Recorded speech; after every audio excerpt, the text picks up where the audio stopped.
আসসালামু আলাইকুম প্রিয় এসএসসি 2027 ব্যাচের পরীক্ষার্থীরা, বছরের শুরুতেই আমাদের এসএসসি 27 পরীক্ষা অনুষ্ঠিত হবে, শিক্ষা বোর্ড থেকে এমনটাই জানিয়েছে। সেই হিসাব যদি ধরি, সামনে আমাদের হাতে সময় একদমই অল্প এবং এই মুহূর্তে আমি বোর্ডের বাংলা প্রথম পত্রের যে ফাইনাল সাজেশনটা তোমাদেরকে দিচ্ছি, এই সাজেশনটা তুমি সামনের সকল পরীক্ষার ক্ষেত্রে ইউজ করতে পারবে। বিগত বছরের বোর্ড প্রশ্ন অ্যানালাইসিস করে সাজেশনটা আমরা এমনভাবে রেডি করেছি, এটা তোমরা টেস্ট পরীক্ষা ফাইনাল পরীক্ষা দুইটাতেই কাজে লাগাতে পারবে ইনশাল্লাহ। এই সাজেশনটা ফলো করলে 100% প্রশ্ন পরীক্ষার হলে কমন পাবে। কেউ যদি মনে করো যে প্রি টেস্ট পরীক্ষা আমার এখনো বাদ আছে, বাংলা প্রথম পত্র স্টার্ট হয়নি, সেক্ষেত্রে এই সাজেশনটা তুমি প্রি টেস্টেও ইউজ করতে পারো, কিন্তু মেইনলি এটা তৈরি করা তোমার সামনের সকল পরীক্ষার জন্য, অর্থাৎ টেস্ট প্লাস ফাইনাল পরীক্ষা দুটাতেই তুমি ইউজ করতে পারবে। আমাদের বাংলা প্রথম পত্র সাজেশনটা এমনভাবে হবে বা আমরা শিক্ষার্থীদেরকে সামনের এই কয়েক মাস এমনভাবে গাইড করব যেন একটা শিক্ষার্থী পরীক্ষাতে খারাপ রেজাল্ট না করে। এবং প্রত্যেকটা শিক্ষার্থীকে বলি যে তোমাদের জন্য আমরা নামমাত্র মূল্যে একটা কোর্স চালু করেছি, যে কোর্সের মূল্য মাত্র 250 টাকা। 250 টাকা একটা শিক্ষার্থী আমাদের কোর্সে যুক্ত হলে সে সকল সাবজেক্ট, জাস্ট বাংলা প্রথম পত্র না, অল সাবজেক্টের সাজেশন পাবে পিডিএফ আকারে, বিগত 5 বছরের বোর্ড এমসিকিউ পাবে উত্তর সহ পিডিএফ আকারে। সেই সাথে প্রত্যেকটা সাবজেক্টের প্রত্যেকটা চ্যাপ্টার ওয়াইজ জ্ঞানমূলক অনুধাবনমূলক প্রশ্ন উত্তর পাবে সকল সাবজেক্টের। এবং তোমাদের জন্য বড় রকমের সুখবর, তোমাদের এসএসসি পর্যায়ে সবচেয়ে কঠিন সাবজেক্ট গণিত, গণিতের জন্য আমরা আলাদা একজন টিচার নিয়োগ করেছি, যে টিচারের কাজ হবে গণিতের প্রত্যেকটা চ্যাপ্টার পার্ট বাই পার্ট তোমাদের কাছে এত সহজভাবে উপস্থাপন করা। তুমি যদি মনে করো যে হাজার হাজার টাকা খরচ করে বাইরে প্রাইভেট পড়বে না, শুধুমাত্র আমাদের 250 টাকার পিডিএফ কোর্সে যুক্ত হয়ে এখান থেকে গণিত ক্লাসগুলো করবে, সেটাও তোমরা করতে পারবে। এছাড়া লিখিত অংশ শর্টকাট টেকনিক ও রেকর্ডেড ক্লাস, গ্রামার অংশ শর্টকাট টেকনিক ও রেকর্ডেড ক্লাস, পড়াশোনার রুটিন, এ প্লাস গাইডলাইন, এভরিথিং থাকবে মাত্র এই 250 টাকার কোর্সে। যারা আমাদের কোর্সে এখনো যুক্ত হও নাই, স্ক্রিনে দেওয়া নাম্বারে 250 টাকা কোর্স ফি পাঠিয়ে এই নাম্বারে হোয়াটসঅ্যাপে আমাকে জানাবে ভাই কোর্স ফি পাঠিয়েছি, সাথে সাথে তোমাকে গ্রুপে যুক্ত করে নেব, তখন থেকে তোমার এই ক্লাস প্রস্তুতি শুরু হয়ে যাবে। বাংলা প্রথম পত্রের গদ্যাংশের জন্য আমাদের টোটাল চ্যাপ্টার আছে 15টা, ঠিক আছে, অনেকগুলো চ্যাপ্টার আছে। এই টোটাল চ্যাপ্টার যদি আমি সামনে কয়েকদিন পড়তে চাই, দেখা গেল বাংলা প্রথমের পিছনেই আমাকে হয়তো বা একটা মাস সময় পার করে ফেলতে হতে পারে, তারপরে বাংলা প্রথম পত্রটা কমপ্লিট হবে কিনা সন্দেহ, কারণ কি গদ্যাংশের পাশাপাশি পদ্যাংশ আছে, উপন্যাস আছে, নাটক আছে, প্রত্যেকটা থেকে তো আলাদা আলাদা করে কোশ্চেন হবে। একটু আমরা আমি একটা বিষয় খেয়াল করেছি, সাজেশন সবাই তৈরি করে কিন্তু কোশ্চেন প্যাটার্ন নিয়ে কেউ আলোচনা করে না। ওই প্যাটার্নটা না জানার কারণে একটা শিক্ষার্থী বুঝতেই পারে না যে পরীক্ষার হলে কোন টাইপের প্রশ্ন বা কিভাবে আসতে চলেছে। আমি একটু প্যাটার্নটা সম্পর্কে আলোচনা করি। গদ্যাংশ থেকে আমাদের 4টা প্রশ্ন আসবে, 2টা প্রশ্নের উত্তর বাধ্যতামূলক করতে হবে। পদ্যাংশ থেকে 4টা প্রশ্ন আসবে, 2টার উত্তর বাধ্যতামূলক করতে হবে। তাহলে দুইটা কয়টা হলো? 2টা যোগ 2টা 4টা হলো, ঠিক আছে। আর একটা প্রশ্ন তুমি যে কোনো জায়গা থেকে করতে পারবে। তুমি যদি মনে করো যে গদ্যাংশ থেকে 3টার উত্তর করবো, পদ্যাংশ থেকে 2টা করবো, করতে পারো। তুমি যদি মনে করো পদ্য থেকে 3টা করবো, গদ্য থেকে 2টা করবো, করতে পারো। অর্থাৎ 2টা পার্ট মিলে 2টা বাধ্যতামূলক, আর একটা যে কোনো জায়গা থেকে করতে পারবে। উপন্যাস থেকে এবং নাটক থেকে বর্ণনামূলক প্রশ্ন হবে। বর্ণনামূলক প্রশ্ন অর্থাৎ প্রশ্নের 2টা পার্ট থাকবে, একটা হচ্ছে ক আর একটা হচ্ছে খ। এই বর্ণনামূলক প্রশ্নের নাম্বার আবার 10। উপন্যাস থেকে যে 2টা বর্ণনামূলক প্রশ্ন আসবে, এই 2টা প্রশ্নের ভিতর যে কোনো একটার অ্যান্সার তোমাকে করতে হবে। এই একটা প্রশ্নের আবার 2টা পার্ট, একটা ক একটা খ। কতে নাম্বার হচ্ছে 3 আর খতে নাম্বার হচ্ছে 7।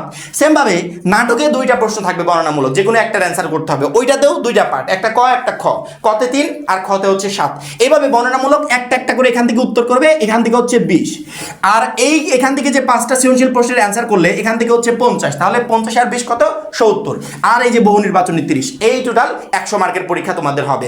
এই প্যাটার্নটা কেউ আলোচনা করে না, জাস্ট সাজেশন দেওয়ার দরকার, দিয়ে চলে যায়। কিন্তু শিক্ষার্থীরা বুঝতেই পারে না যে পরীক্ষার হলে কোশ্চেন আসবে কোন টাইপের। তো যাই হোক, গদ্যাংশের জন্য তোমরা সামনের পরীক্ষা প্লাস ফাইনাল পরীক্ষার জন্য টোটাল যে গদ্যগুলো পড়বে, আমাদের টোটাল বইয়ের গদ্যগুলোর ভিতর সবচেয়ে ইম্পর্টেন্ট গদ্য হচ্ছে এগুলো। এবং ফাইনাল পরীক্ষার আগ মুহূর্তে, আমি আবারও বলছি, ফাইনাল পরীক্ষার আগ মুহূর্তে এই টোটাল গদ্যগুলো থেকে তোমাদের আরো গদ্য কমিয়ে দেবো। টেস্ট পরীক্ষা যখন কমপ্লিট হয়ে যাবে তখন আমি আরো কিছু কমিয়ে দেবো। যেগুলো very very important must be question আসবেই, সেগুলো আলাদা করব।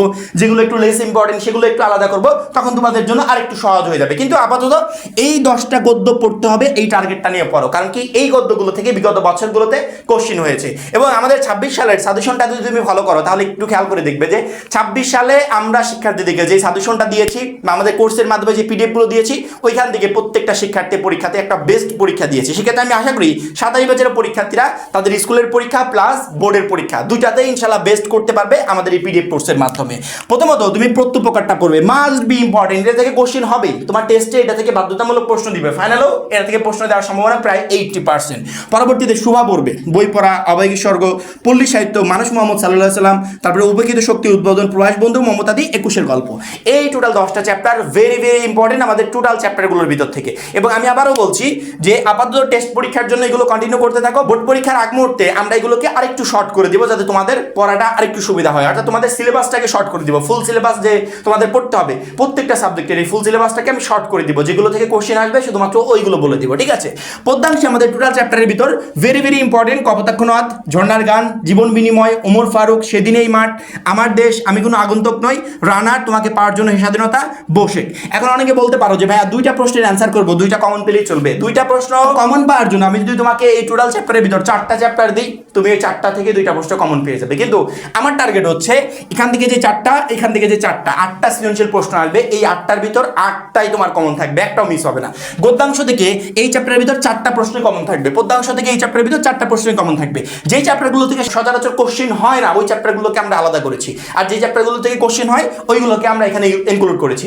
বোর্ড পরীক্ষার আগ মুহূর্তে এখান থেকে ভেরি ভেরি ইম্পর্টেন্ট আর একটু লেস ইম্পর্টেন্ট এগুলোকে আলাদা করে দেবো। ভেরি ভেরি ইম্পর্টেন্ট যেগুলো দিব ওইগুলো থেকে তোমরা মাস্ট বি প্রশ্ন পাবে, ওর বাইরে তোমাকে কিছু পড়তে হবে না, তখন তোমার জন্য পড়াটা আরেকটু ইজি হয়ে যাবে। কিন্তু সামনে যে কয় মাস সময় আছে তোমার টার্গেট হবে সামনের সকল পরীক্ষার জন্য এই চ্যাপ্টারগুলো একটু কমপ্লিট করে রাখবে, ঠিক আছে? এবং প্রত্যেকটা শিক্ষার্থীকে বলি এই চ্যাপ্টারগুলো শুধুমাত্র পড়বে গ নাম্বার এবং ঘ নাম্বার প্রশ্নের অ্যান্সার করার জন্য। এবং গ এবং ঘ নাম্বার প্রশ্নের অ্যান্সার করার জন্য তোমাকে আহামরি মানে 100-200 সৃজনশীল মুখস্থ করতে হবে না। তোমার কাজ হবে প্রত্যেকটা চ্যাপ্টার, যেমন ধরো উপত্যকার, এই উপত্যকার চ্যাপ্টারে কি বিষয় আলোচনা করা হয়েছে, কাহিনীটা কি, এই কাহিনীটা মাথায় রাখতে হবে, এই গল্পটা মাথায় রাখতে হবে। যখনই তুমি প্রত্যকারের এই গল্পটা মাথায় রাখতে পারবে তখন তোমার কাছে গ এবং ঘ নাম্বার প্রশ্নের অ্যান্সার করা একদম ইজি হয়ে যাবে। কারণ কি, তোমাকে একটা উদ্দীপক দিবে, উদ্দীপক দিয়ে বলবে তোমার প্রত্যকারে যে বিষয়ে আলোচনা করা হয়েছে ওইটার সাথে সাদৃশ্য বের করো, বা বৈসাদৃশ্য থাকলে সেগুলো বের করো, বা মিল অমিল খুঁজে বের করো, মানে এই বিভিন্ন ধরনের টাইপের ঘুরিয়ে পেঁচিয়ে প্রশ্ন দিবে। যখনই তোমার পাঠ্য বই সম্পর্কিত তোমার ধারণা থাকবে তখন উদ্দীপকের সাথে মিল করে তুমি ইজিলি কোশ্চেনের অ্যান্সার করতে পারবে। গ এবং ঘ নাম্বার প্রশ্নের অ্যান্সার করার জন্য তোমার কাজ হবে প্রত্যেকটা চ্যাপ্টার তুমি তোমার মূল বই থেকে সুন্দর করে পড়বে, ঠিক আছে? সেটা রিডিং পড়ো, বারবার করে রিভিশন দাও। যখনই মূল বই থেকে তোমার চ্যাপ্টার ওয়াইজ প্রিপারেশন শেষ তখন তুমি গ ঘ নাম্বার প্রশ্ন একদম ইজিলি অ্যান্সার করতে পারবে। এইবার আসো ক খ। কখর জন্য আমাদের যে 250 টাকার পিডিএফ কোর্স তোমরা যুক্ত হচ্ছ, এই 250 টাকার পিডিএফে ক এবং খ এর জন্য আমরা পিডিএফ দিচ্ছি, প্রত্যেকটা চ্যাপ্টার রিলেটেড থাকবে। এই পিডিএফে যুক্ত হওয়ার পর তুমি এখান থেকে ক এবং খ এর জন্য বেস্ট প্রিপারেশন নিতে পারবে এবং এর বাইরে থেকে কোশ্চেন হবে না, সেটাও আমি বলে দিচ্ছি। ক খর জন্য আমাদের পিডিএফ থেকে পড়লে, গ ঘর জন্য যে চ্যাপ্টারগুলো দিয়েছি জাস্ট চ্যাপ্টার ওয়াইজ যে গল্পগুলো আছে বা কবিতাটা আছে এর থিমটা মাথায় রাখবে যে কি বিষয়ে আলোচনা করা হয়েছে। তাহলে সৃজনশীলের যে 50 মার্কের অ্যান্সার করতে হবে না, এই 50-এর 50-এ তুমি অ্যান্সার করতে পারবে। শিক্ষকের 1 নাম্বারও কাটার কোনো অপশন থাকবে না, কারণ কি সবকিছু তোমার ইনশাল্লাহ কমন থাকবে। এবার আসি বর্ণনামূলক। বর্ণনামূলক আমার উপন্যাস থেকে 2টা বর্ণনামূলক প্রশ্ন দিবে, একটার উত্তর করতে হবে। নাটক থেকে 2টা দিবে, একটার উত্তর করতে হবে। উপন্যাস এবং নাটকের বর্ণনামূলক প্রশ্নের জন্য আমরা আলাদা করে একটা পিডিএফ দেবো। এই মুহূর্তে স্ক্রিনে দেখতে পাচ্ছ এই কোয়ালিটির একটা পিডিএফ তুমি পাবে আমাদের পিডিএফ কোর্সে। এবং ক খর জন্য এই মুহূর্তে স্ক্রিনে দেখতে পাচ্ছ এই কোয়ালিটির একটা পিডিএফ পাবে আমাদের পিডিএফ কোর্সে। অর্থাৎ আমাদের পিডিএফে বর্ণনামূলক প্রশ্ন যেগুলো দেওয়া থাকবে ওই বর্ণনামূলক প্রশ্নগুলো কমপ্লিট করার পর আমার মনে হয় না যে বোর্ড পরীক্ষার হলে গিয়ে তোমাকে এক্সট্রা কোনো প্রেশার নিতে হবে। ইনশাআল্লাহ বোর্ড পরীক্ষার হলে তুমি এই বর্ণনামূলক কোশ্চেনের অ্যান্সার এখান থেকে একদম ইজিলি করতে পারবে। সেই পিডিএফটা সংগ্রহ করে তোমাকে নাটক এবং উপন্যাসের জন্য এখান থেকে একটা বেস্ট প্রিপারেশন নিতে হবে, তাহলে একটা 2টা কোশ্চেনের অ্যান্সার তুমি একদম ইজিলি করতে পারবে। তাহলে আমাদের এই সৃজনশীলের 50 নাম্বার এবং বর্ণনামূলকের 20 নাম্বার, এই 70 মার্ক নিয়ে টেনশন নাই। আমাদের পিডিএফ কোর্সটা তোমাকে প্রচন্ড পরিমাণে হেল্প করবে এই 70 মার্কের অ্যান্সার করার জন্য। এবার আসি বহু নির্বাচনী। বহু নির্বাচনীর জন্য উপন্যাস নাটক এটাকে বাদ দিয়ে দিতে হবে। কেন? কারণ কি আমাদের গদ্যাংশ থেকে 15টা এমসিকিউ আসবে, পদ্যাংশ থেকে 15টা, এই টোটাল 30টা এমসিকিউর অ্যান্সার করতে হবে। 30টা এমসিকিউর অ্যান্সার করার জন্য আমি প্রত্যেকটা শিক্ষার্থীকে বলি যে মূল বইয়ের বাইরে একটা শিক্ষার্থীও যাবে না, প্রত্যেকের টার্গেট থাকবে মূল বই। মূল বইটা কিভাবে পড়বে? প্রত্যেকটা চ্যাপ্টার সুন্দর করে রিডিং করবে, ইম্পর্টেন্ট লাইনগুলোকে আন্ডারলাইন করবে। তারপরে এক্সাম পর্যন্ত তোমার কাজ হবে শুধুমাত্র ইম্পর্টেন্ট লাইনগুলো জাস্ট রিভিশন দিবে। 5 বার, 10 বার, 15 বার, 20 বার, 30 বার, যেই কয়বার পারো জাস্ট রিভিশন দিবে। মূল বইয়ের বাইরে গিয়ে কেউ যদি কোনো তাবিজ ফলো করো, অনেকেই বলবে যে আমি 300 এমসিকিউ দিচ্ছি এখান থেকে 30টা কমন চলে আসবে, আমি 500 দিচ্ছি এখান থেকে 30টা কমন চলে আসবে। এই কোয়ালিটি প্রিপারেশন নিয়ে যারা পরীক্ষার হলে গেছে ওই টোটাল শিক্ষার্থীরাই পরীক্ষায় ফেল করেছে। এসএসসি পর্যায়ে এত ইজি কোশ্চেন হওয়ার পরও লাখ লাখ শিক্ষার্থী কেন ফেল করে জানো? 5 থেকে 6 লাখ শিক্ষার্থী তারা মেন বই রেখে অন্যান্য কিছুতে প্রিপারেশন নিতে চায়। যেমন গাইডে এমসিকিউ দেওয়া আছে ওইগুলো থেকে প্রিপারেশন নিলাম। আচ্ছা, গাইডটা তৈরি করেছে কোথা থেকে? মূল বই থেকে তৈরি করে নেই। তাহলে আমি সেই মূল বইটাই যদি পড়ি তাহলে আমার গাইড টেস্ট পেপার এগুলো পড়ার কোনো প্রয়োজন আছে? একটা শিক্ষার্থী যদি মূল বই থেকে সুন্দর মতো প্রিপারেশন নিতে পারে গদ্যাংশ এবং পদ্যাংশ থেকে, তার 30টার ভিতর 30টা এমসিকিউ পরীক্ষার হলে কমন থাকছে। বাইরে একটা এমসিকিউ তাকে পড়তে পড়তে হচ্ছে না, সেক্ষেত্রে আমি মূল বইটা রেখে আমি অন্যান্য কিছু কেন পড়বো? আমি কেন তাবিজ ফলো করবো? আমি কেন টেস্ট পেপার ফলো করবো? আমি কেন গাইড ফলো করবো? পুরো প্রয়োজন আছে। আমি মূল বই আসি না, মূল বইটা সুন্দর করে রিডিং করো, ইম্পর্টেন্ট লাইনগুলো আন্ডারলাইন করো, বারবার করে রিভিশন দাও, দেন তুমি বিগত 5 বছরের বোর্ডের এমসিকিউ সলভ করো। বিগত 5 বছরের বোর্ডের এমসিকিউর জন্য কোথাও যেতে হবে না, আমাদের পিডিএফ কোর্সে 250 টাকার পিডিএফ কোর্সে সুন্দর করে উত্তর সহ দেওয়া আছে, ওইখান থেকে বিগত 5 বছরের বোর্ড এমসিকিউ পড়বে এবং টেক্সট বুক পড়বে। তোমার এমসিকিউ 30টার ভিতর 30টাই কমন থাকবে, একটাও ইনশাআল্লাহ মিস হবে না। বর্ণনামূলক প্রশ্ন তো আমাদের পিডিএফ থেকে কমন পাচ্ছ। আর সৃজনশীল প্রশ্নের কথা তো বলেই দিলাম যে তুমি চ্যাপ্টার ওয়াইজ জাস্ট ইনফরমেশনগুলো মাথায় নিয়ে যাবে। ক খ আমাদের পিডিএফ থেকে কমন পাবে, আর গ ঘ তুমি উদ্দীপক দেখে তোমার চ্যাপ্টার ওয়াইজ একটু ধারণা থাকলে ইজিলি অ্যান্সার করতে পারবে। সেক্ষেত্রে বাংলা প্রথম পত্র পরীক্ষার জন্য, সেটা সামনে টেস্ট পরীক্ষা হোক বা এখনকার প্রি টেস্ট হোক অথবা ফাইনাল পরীক্ষা হোক, একটা পরীক্ষাতেও তোমাকে A+ প্রিপারেশন ছাড়া যেতে হবে না। প্রত্যেকটা পরীক্ষার জন্য খুবই অল্প সময়ে সহজে তুমি একটা A+ প্রিপারেশন নিয়ে পরীক্ষার হলে যেতে পারবে এবং বাংলা প্রথম পত্রে অবশ্যই তুমি A+টা কনফার্ম করতে পারবে, সেই গ্যারান্টি আমি তোমাকে দিচ্ছি। এই হচ্ছে টোটাল আমাদের বাংলা প্রথম পত্রের সাজেশন।